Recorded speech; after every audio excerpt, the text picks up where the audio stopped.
एक बात ध्यान में रखे, जिस धामी सरकार को जनता ने बनाया ना, वही उसकी कुर्सी को हिला के उखाड़ के फेंक भी सकते हैं। आयोग ने कहा पेपर कैंसिल नहीं होगा। अरे भाई इसी में आपका खोड़ दिख गया था कि इतनी भी क्या आफत आ रही थी, इतना क्या बजर पड़ रखा था कि आपको उसी दिन पेपर कराना है। अरे 10 दिन रुक जाते। हमें लाठीचार्ज, हमें गोली मारो, ऐसे भी मर रहे, गोली मारो और खत्म करो कहानी। मुझे लगता है जो ये नकल विरोधी कानून है खाना पूर्ति नाम मात्र, क्योंकि आप अगर कहते हैं कि जैमर लगा रखा है तो फिर कैसे पेपर बाहर लीक हो गया ना, वो भी आधे घंटे के बाद। आगे तो सिर्फ 3 पन्ने, कौन जानता है कि सारे पेजेस बाहर आ गए। माध्यम तो कई सारे हैं ना, वो तो गलती से किसी का बाहर निकल गया और जानकारी बाहर आ गई। आप परीक्षा केंद्र में बच्चों को एक चाबी तक नहीं ले जाने दे रहे हो और पेपर बाहर लीक कर दे रहे हो, तो ये तो सरासर हमारे साथ धोखाधड़ी है। सवाल है, आयोग के अध्यक्ष ने कहा ये 3 पन्ने आउट हुए, इसको पेपर लीक नहीं कह सकते, तो उनके हिसाब से कितना पेपर बाहर आना चाहिए? भाई उनके हिसाब से कि 3 ही पन्ने आए तो मतलब नहीं। किसी बच्चे को मान लो 60 नंबर आ रखे हैं, वो पेपर लीक जिसके पास हुआ है, इन 3 पन्नों में अगर मान लो 10 क्वेश्चन थे तो 10 क्वेश्चन उसके सही हुए, वो तो 70 नंबर ले आया ना, तो सिलेक्शन उसका हो गया। हमारे 60 आ रहे, हम तो बाहर हो गए ना।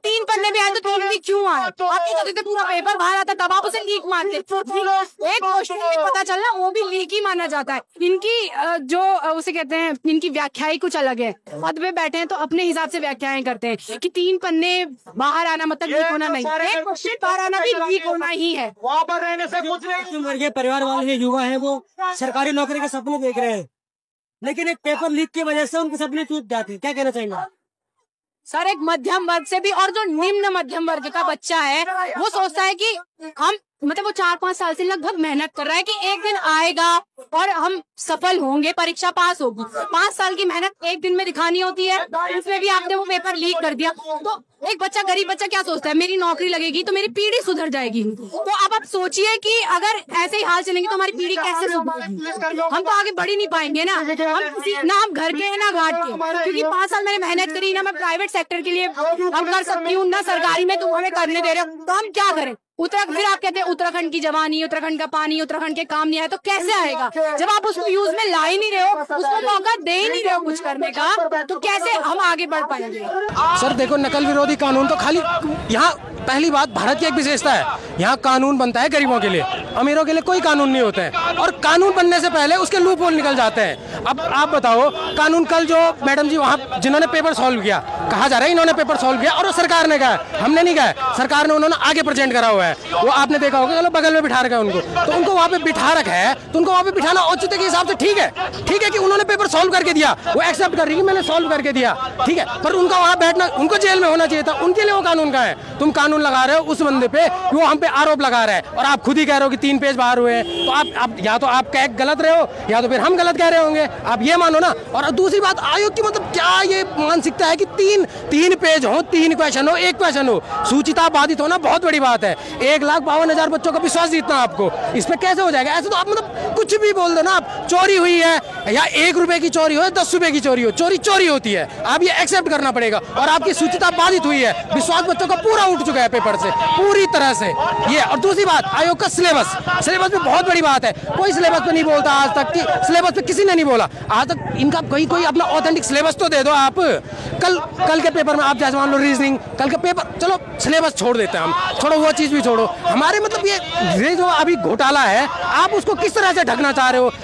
सर कल लाइव में आए, आप उस, मेरा सबसे बड़ा विरोध ये है, उस मैडम को करो ना अंदर, आप उनको अंदर, भाई को पकड़ने, बॉबी भाई को पकड़ने वहां चले गए। और विपक्ष के लिए बहुत बड़ा संदेश है मेरा, बहुत ही बड़ा, आप कल के दिन फिर 27 में बोलोगे कि हमारा इन्होंने वो कर दिया, ये तीसरे गुट के रूप में आके हमारी वोट काट रहे हैं। अरे आपके दम में है, बीजेपी को भी बोलो ना, बीजेपी क्यों नहीं काट रही? उनका अपना जनाधार है, आप उनको हराने के लिए आपको बच्चों के साथ आना पड़ रहा है, वो आ रहे हैं इसीलिए हम उनको वोट दे रहे हैं। तो मेरा यही कहना है सरकार से कि अपनी आंखें खोले, और बच्चों से भी, इसलिए बच्चे यहाँ से उठ के चले जा रहे हैं। भाई आपकी अपनी लड़ाई है, आप अपने लिए आ रहे हो, दूसरे के लिए नहीं आ रहे हो। राम गढ़वाल हमारे लिए नहीं आ रहा है भाई, उसका पेपर है, पेपर भी नहीं है भाई का, हमारे लिए, वो हमारे लिए आ रहा है। आपका अपना पेपर, अपना जमीर जगाओ और आओ ग्राउंड पे आओ। जब आप धरातल पे आओगे तभी जाके कुछ होगा, वरना भाई जी देखो, आज एक वीडियो आया, वो गया, दूसरा आया, आता रहेगा। ये सरकारें भी, सरकार होगा क्या? सरकारें तो बदलती रहेंगी, आजीवन बीजेपी नहीं रहेगी, आजीवन कांग्रेस नहीं रहेगी। पर ये विपक्ष के लिए भी एक संदेश है, और सरकार बिहार के लिए तो सबसे बड़ा, क्योंकि वो सत्ता में अभी मुखिया, हमारे मुखिया जी फोटो खिंचा रहे हैं इधर उधर जाके। फोटो सेशन से कुछ नहीं होने वाला। आप धरातल पे आओ, धरातल पे काम करो।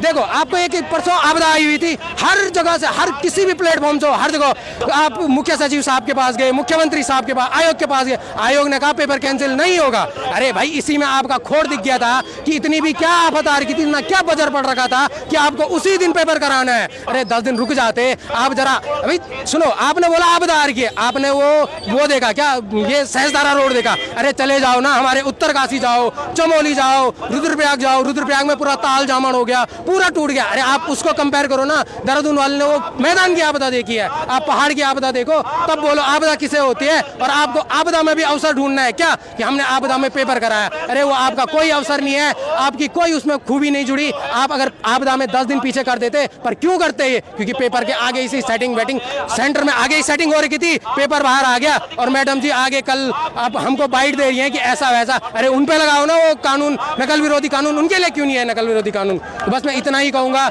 सरकार भी ध्यान दे और अध्यक्ष साहब भी ध्यान दें। Thank you. Mohit Pawar ji, paper जो नकल विरोधी कानून बना है उससे पहले भी युवा सड़कों पर थे, नकल विरोधी कानून बनने के बाद भी युवा सड़कों पर है, तो क्या ये नकल विरोधी कानून बनने का फायदा क्या हुआ? देखिए, पूरा फेलियर सरकार का है, पूरा फेलियर आयोग का है, पूरा फेलियर जो सुरक्षा में लगी पुलिस टीम थी उनका है। अब मैं कहना चाहूंगा कि नकल विरोधी कानून के लिए जितना हल्ला किया जा रहा था, अब जवाब आके दें। परीक्षा के बाद से 24 घंटे से अधिक का समय हो चुका है और अभी तक मुख्यमंत्री का कोई स्टेटमेंट नहीं आया। क्या चाहते हो, क्या जताना चाहते हो? अभी तक मुख्यमंत्री का स्टेटमेंट आ जाना चाहिए था और युवा की बात को मान लेना चाहिए था। और अगर इनकी यही मंशा रही तो युवा लड़ेगा अपनी मांगों के लिए और जवाब देगा। जिस तरीके से आयोग के अध्यक्ष का बयान आया कि पेपर 3 पन्ने आउट हुए हैं, उसको पेपर लीक नहीं माना जाएगा, तो क्या मंशा थी? कितने पन्ने आउट होने चाहिए पेपर लीक होने के लिए? देखिए, वो डेफिनेशन बता दे, परिभाषा बता दे कि पेपर लीक की परिभाषा क्या है। अगर अजय सिंह एसएसपी ये बोलते हैं कि 11:30 बजे पेपर बाहर आया है, 11 बजे पेपर बाहर आता तो लीक था, तो हम एविडेंस भी देंगे कि 10 बजे पेपर बाहर था। एक और सवाल है, जिस तरीके से जो हल्ला हुआ था नकल विरोधी कानून के लिए और जो युवा सड़कों पर है, जो मेहनत कर रहे हैं लाइब्रेरी में, घरों में, मध्यम वर्गीय है, लेकिन पेपर बट रहे 15-15 लाख में, क्या जो ये पोस्टें हैं, नौकरियां हैं, वो अमीरों के लिए? देखिए, ये पेपर तो पहले से बिकते आ रहे हैं, बिक रहे हैं, और अगर कार्रवाई नहीं हुई तो बिकते रहेंगे। तो मैं चाहता हूं कि अगर जब तक सीबीआई जांच नहीं हुई तब तक कुछ नहीं हो सकता। युवाओं की संतुष्टि के लिए, पारदर्शिता लाने के लिए सीबीआई जांच का होना जरूरी है। सीबीआई जांच होगी तो युवाओं को न्याय मिल सकता है, तो उन तक पहुंचा जा सकता है जो वास्तविक रूप में इसमें संलिप्त है। एक बात आ रही है कि जिस महिला ने एविडेंस दिए थे उस महिला पर दबाव बनाया जा रहा है, क्या कहना चाहते हैं? देखिए, सब पे दबाव बनाएंगे और जिस प्रकार से वो कह रहे कि महिला को थाने जाना चाहिए था, अगर वो महिला थाने जाती तो दबाव बना के उनको वहीं पर उसी तक वहां तक सीमित रखा जाता। युवाओं को पता भी नहीं चलता कि उनके भविष्य को बेचा जा रहा है। इसलिए उस महिला ने अगर इसको चुना है माध्यम को, तो ठीक है। नकल रोधी कानून किसके लिए बनाया गया है? क्या हाकम सिंह पर नकल रोधी कानून लगा? क्या उसके बाद जो भी यहाँ पर माफिया हुआ, एक भी माफिया पकड़ा गया जिस पर नकल रोधी कानून लगाया गया? नकल रोधी कानून अगर लगाया गया तो सबसे पहले एक उत्तरकाशी के निर्दोष छात्र पर लगाया गया और छात्रों पर लगाने की तैयारी कर रहे हैं। आज अगर राम कंडवाल, उनकी टीम जो है संघर्ष के साथ ये सबूत इनको दे रही है और हमें फिर भी डराया जा रहा है कि आप पर नकल रोधी कानून लगाया जाएगा। अरे लगाओ, हम डरने वालों में से नहीं है। आपको तथ्य भी ये उत्तराखंड बेरोजगार संघ देता है और आपको सारी चीजें भी हम ही देते हैं। तुम्हारी अगर हिम्मत थी, तुम्हारी अगर टीम में इतनी काबिलियत थी तो जाते ना, हाकम सिंह को पहले पकड़ देते। वो हमने इनको कॉल रिकॉर्डिंग दी, वो सारी चीजें हमने इनको दी, तब जाके जो है उनकी गिरफ्तारी होती है। पेपर 11:35 पर कैसे बाहर था? आप बड़े बड़े वादे कर रहे हो कि हमने सारे सेंटरों में जैमर लगाए हैं। अगर तुमने जैमर लगाए हैं, तुमने अगर हर सेंटर में जैमर लगाए तो किसी ने वो अंदर से जो है पेपर कैसे व्हाट्सएप कर दिया? यानी कि वो जैमर भी आपकी साजिश की वजह से खराब किए गए हैं आपने। तो ये सारी चीजें हैं। प्रदेश का युवा अब जो है सड़कों पर उतरने के लिए बिल्कुल तैयार है। ये आंदोलन नहीं, ये जन आंदोलन अब बन चुका है। पर मैं यहीं देहरादून में रहती हूँ, मैं यहीं कोचिंग कर रही हूँ, तैयारी कर रही हूँ। कितने साल से कोचिंग कर रही हैं? सर मैं 2022 से तैयारी कर रही हूँ। पेपर लीक हुआ है, क्या कहना? सर पेपर लीक ये पहली घटना तो हुई नहीं है, इससे पहले भी पटवारी का पेपर हुआ था, वो भी लीक हुआ था।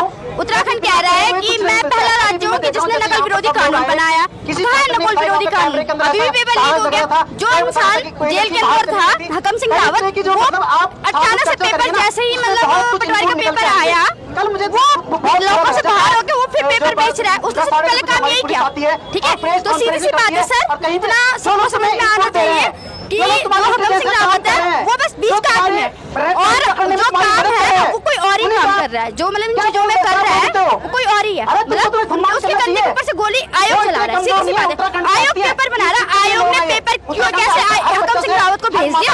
इसका मतलब आयोग के अंदर भी भ्रष्टाचार लोग बैठे। सर आप एक बार बताइए, अभी वो बच्चे जिन्होंने 15-15 लाख रुपए दिए हैं, ठीक है, वो वहाँ जाएंगे, सरकारी पदों पे जाएंगे। वो सरकारी पदों पे क्या करेंगे? वो अपना पैसा नहीं उड़ाएंगे सबसे पहले अपना, फिर वो फिर गरीब जनता को वैसे भी लूटेंगे।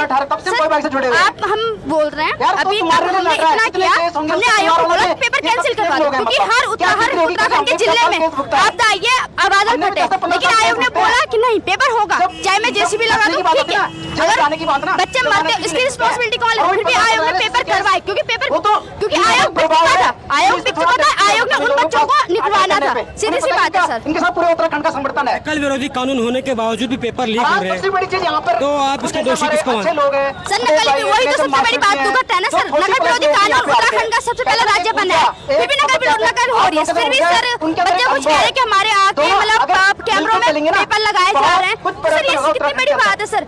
उत्तराखंड को तो बनना चाहिए। ये धामी सरकार की एक बात ध्यान में रखे, जिस धामी सरकार को जनता ने बनाया ना वही उसकी कुर्सी को हिला के उखाड़ के फेंक भी सकते हैं। इसीलिए धामी सरकार को यही कहना चाहूंगी कि अपने होश में आए जाके, वरना फिर जनता का आक्रोश बहुत बढ़ेगा। ये धरना देहरादून में नहीं प्रत्येक जिले में होगा, प्रत्येक 13 जिलों में ये आंदोलन होगा, और इतना अच्छे तरीके से होगा। हम बोल रहे हमें लाठीचार्ज, हमें गोली मार दो, वैसे भी मर रहे, गोली मारो खत्म करो कहानी। हम सीधा यही बोल, क्योंकि हम एक नंबर से बाहर हो गए। हमें पता है कितना सर लाइब्रेरी में बच्चे इतना पढ़ रहे हैं ना, गरीब बच्चे।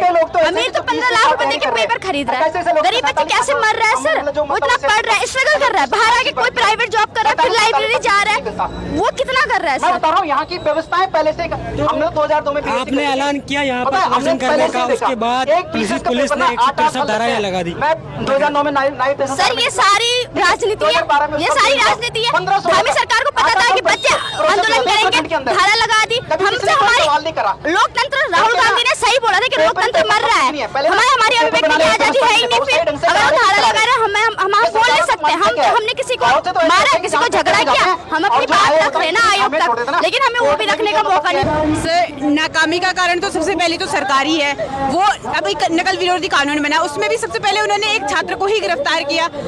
उसके लिए मतलब कोई भी अगर सबूत सामने रखता है आप उसको गिरफ्तार करते हो, आप जो लोग नकल कर रहे हैं उनके लिए आप कुछ भी नहीं बोल रहे। तो सबसे पहले सरकार ही इसका जो है सबसे बेकार चीज है इसमें। इस तरीके से जो लड़कियां हैं उनको ज़्यादा मौके नहीं मिलते हैं नौकरी करने के लिए, तो उसके बावजूद वो तैयारी करती हैं और उसके बाद भी पेपर लीक हो जाते हैं। क्या कहना चाहेंगे? सर देखिए इसका दुख तो मतलब वैसे तो सभी समझ सकेंगे, लेकिन लड़कियों का बहुत ज़्यादा है कि एक तो घर से हमारे पास एक मतलब कम टाइम होता है कि आपको इस टाइम तक पेपर निकाल लेना है, उसके बाद भी आपकी शादी करा दी जाएगी। तो हमारे पास एक प्रेशर पहले से रहता है, उसके बाद भी हमें एग्ज़ाम देते हैं और वो फिर उसके बाद वो एग्ज़ाम लीक हो जाता है। फिर हमारे पास जो वो 2 साल दिए होते हैं या 4 साल दिए होते हैं, चलो हमारे घर वाले, तो मैं बोलूँगी हमारे घर वाले तो बड़े अच्छे हैं कि उन्होंने बोल रखा है आप पढ़ो, आपको जब तक पढ़ना, लेकिन सबके लिए इतना नहीं मिलता है। आप 2 साल आपको दिए हैं, उसमें आपका एक एग्जाम हो रहा है, वो लीक हो जा रहा है, उसके बाद वो फिर कब होगा, उसके बाद वो लीक हो जाएगा, फिर मतलब एक ही एग्जाम इतना लंबा खींच रहा है, फिर कब तक बच्चा तैयारी करता रहेगा उसके लिए। वाली हूँ देहरादून की। जिस तरीके से उत्तराखंड में युवाओं के भविष्य के साथ, उम्मीदों के साथ, सपनों के साथ खेल खेला जा रहा है, क्या कहना चाहेंगे? सर मैं इसमें क्या ही बोलूँ, ये सब तो आप लोग देख ही रहे हो, कितनी सारी इसी वजह से जन आंदोलन किया जा रहा है, क्योंकि इतनी सारी धांधलेबाजी हो रही है जो बिल्कुल भी उचित नहीं है। ऐसा है ना सर, हर कोई अच्छी फैमिली से बिलोंग नहीं करता है, कोई मतलब मिडिल क्लास फैमिली होती है, कोई उच्च फैमिली वर्ग से आता है, तो हर कोई उसको एफोर्ड नहीं कर पाता है कि मतलब ये चीज़ सबसे गलत है कि ये रिश्वतखोरी जो है ये सबसे बेकार है। पेरेंट्स को मैं सबसे बड़ा ये देना चाहूँगी, इनको संदेश के जो ये अभिभावक है इनको इतना समझना चाहिए कि हर एक क्लास मिडिल क्लास फैमिली है वो इतने पैसे नहीं ला सकता है, हर एक अभिभावक ये पैसे नहीं दे सकते कि हम बच्चों के लिए पैसे दें और फिर हमारे बच्चों को जॉब लगे। ये एकदम